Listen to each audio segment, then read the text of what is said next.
Welcome back, everybody. Derrick Sue, your East Oakland advocate. Well, yesterday I introduced uh, a piece of property right here in deep East Oakland, 20 acres in size, and at $1 a year. Caltrans property, awarded through a lawsuit that the city of or not city of Oakland, but the homeless here in Oakland brought against California state the agency Caltrans, and for civil rights violations, for violating the civil rights of our citizens. Uh, and they violated the First Amendment, Fifth Amendment, Eighth Amendment, 12th, not 12th, the 14th Amendment. So all of the properties that came under Executive Order N23-20 is ordered through the California court, Superior Court, to allow cities and NGOs, non-government organizations, 501(c)s, to have make available to these two different agencies, one the city and or 501(c)(3)s here in California, and under executive order signed by Governor Newsom back in May of 2020, it requires properties to be community land trust properties that are not being used to be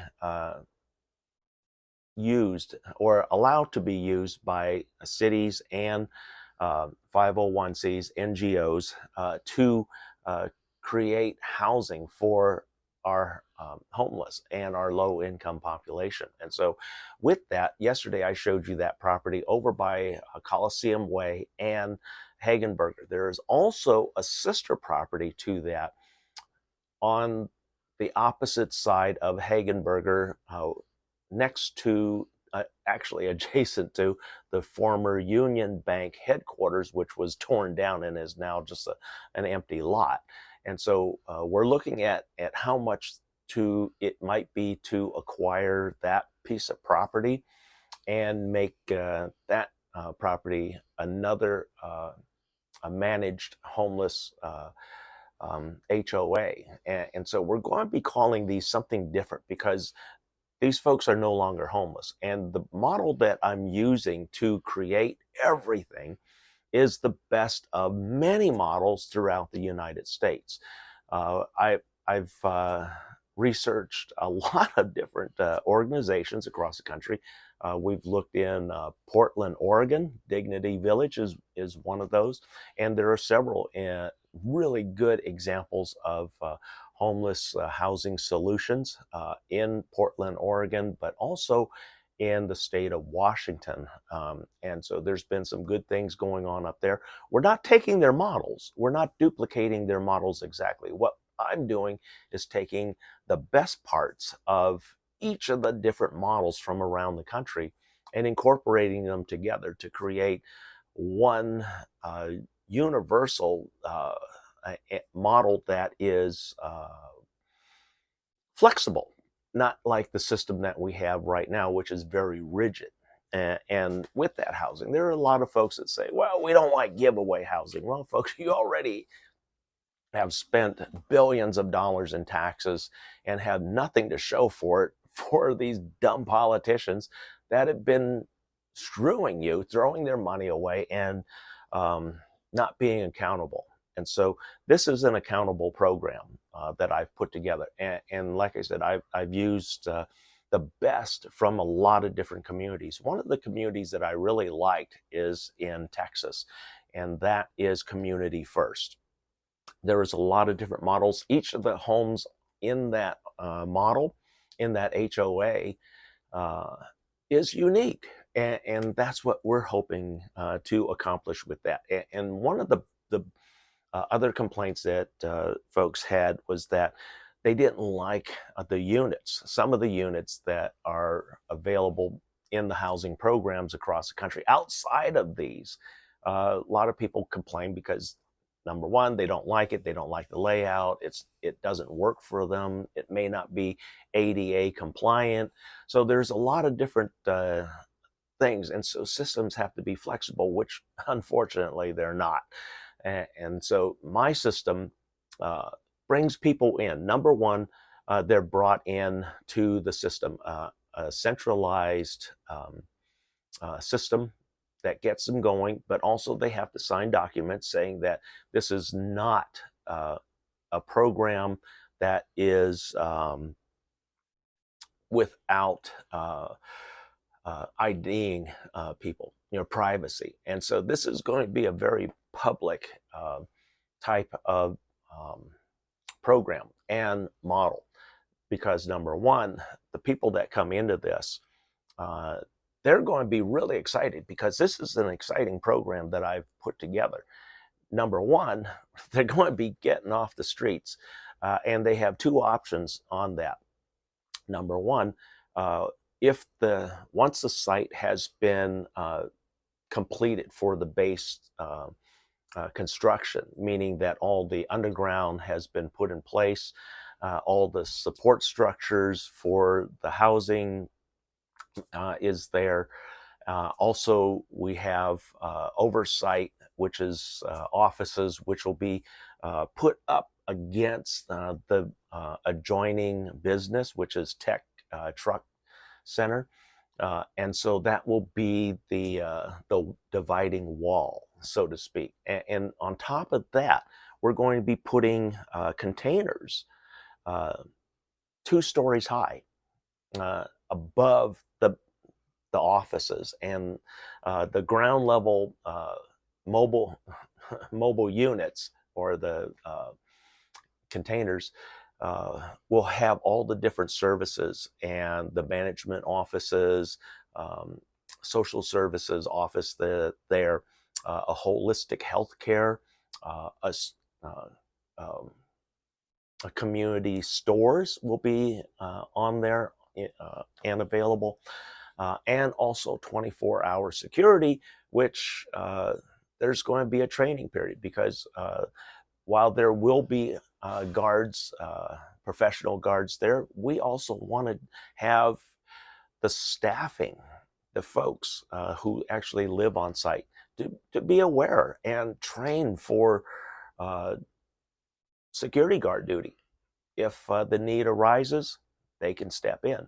And then also, a lot of the maintenance is performed by the residents there, which is part of the beautification process.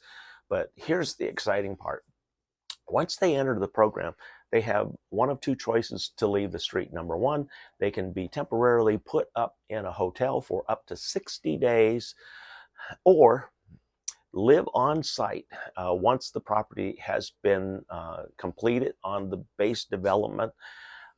Then a temporary shelter is put up for them. And here's the exciting part that makes everything really great for everybody. There are different models and different classifications of homes. We have not just one model, but we have actually at least 6 different models, ranging from, and they're all basically steel on the outside. There's little to no wood construction on the exterior or to the roofs. And that's what makes these buildings, each one of these homes, a 50 to 100-year home. On top of that, the roof is fitted with bifacial solar panels. And so these homes are self-sufficient. They don't have to be connected to PG&E. They live off the grid. And so your kitchen is all electric. Your bathroom is all electric. You have lighting, heating, also the different types of homes. That resident gets to go through the selection and construction process, because they have to put in a minimum of 100 hours into the construction of their home. And the home will be put up within 90 days. from the time that they enter the program. And so that's why they have temporary housing either in a hotel close by, or they live on the property right there so that they can be a part of the construction of their home. And the construction part is the exterior, not so much the interior, but the exterior. The interior is done on a second phase that helps that resident to finish off all the little things, the walls, and the unit that is given, it's a nice size unit. It's 20 feet wide by 32 feet long by 14 feet tall. So there's a second story. There's a loft inside of this where somebody can either, if they don't have a need for an additional bedroom, they can have it as an office. And so there's a lot of different things that can be done with these. And the exterior, we put set as a high budget of no more than $20,000 for the exterior. Total final build out with walls and walls and ceilings and everything would be under $80,000 for a 2-story, 1,200 square foot home. And again, like I said, these are all self-sufficient. The only thing that they're hooked to in the community is the sewer and water. Your water is heated through an as needed water heater. So you don't have an old-fashioned water heater that takes up space, and because space is extremely valuable in these homes. And so we have to make best use of all the space possible. But once the home, the exterior is finished, the bathroom is in, the kitchen is in, that person can now move in with their stuff. And they then move on to the second phase, which is the interior build out. So this helps construct the living rooms, the bedrooms, and any upstairs if you have an upstairs. If you don't have an upstairs, then you don't have to worry about it. If you just keep the loft, which most people will most likely do, and then that gives you a beautiful open area, open space to look down on from the loft. So there's a lot of good things there. Also, all the windows, there are only windows on the front portion and on the back portion. So it's kind of like a shotgun house. There's a front door, and then on the opposite end, there's a back door. There's also windows on next to the doors. There's also windows on the second story. But here's the thing. Because each resident has to put in a minimum of 100 hours, they're going to take better care of the home. And then the home is designed for their needs. And that way it ends the problem of complaints. They'll be working with an architect inside the system, and then also a construction person who is fully aware of what can be built, what cannot be built, and complies with all of the local building codes. We are code compliant. So this is a whole new model that I'm planning on introducing should you elect me your next Oakland mayor. If the mayor recall is successful, I'm hoping to step in there, take care of a lot of the issues here in Oakland, and it's all going to be done with a lot of the monies that's already been coming in. We have money coming in. It's just appropriating it and using it in the best possible way. Good stewardship of the money, where right now we've had extremely poor stewardship of all of your tax dollars. The billions of tax dollars have been blown all over, everywhere. And this is a model that puts a halt to that, because what we're doing, we're implementing a lot of old programs that date back from the 60s and 70s here in Alameda County. And one of those programs which built 20 homes along 73rd Avenue, was called the sweat equity down payment. And so that's what this is, sweat equity down payment. 100 hours putting into your home, into each individual's home or the family home. That's exciting. And you get to plan the layout. You get to work with the architect. You get to work with a construction person to help you. And then you're going to be involved and hands-on in the construction of your home. And so you're going to know a lot about your home, how it's framed, how it's constructed, the different properties and values of the materials, how you laid it out. And it's going to be a great story for each individual, how they arrived at their finished home. And then the finish day, there's going to be a lot of pride in the home. And so that's where we know that the home will be taken care of, rather than just something that was already prefabbed and handed to them, and they don't have any invested interest. This creates invested interest, creates the need for taking care of their home and not trashing it out.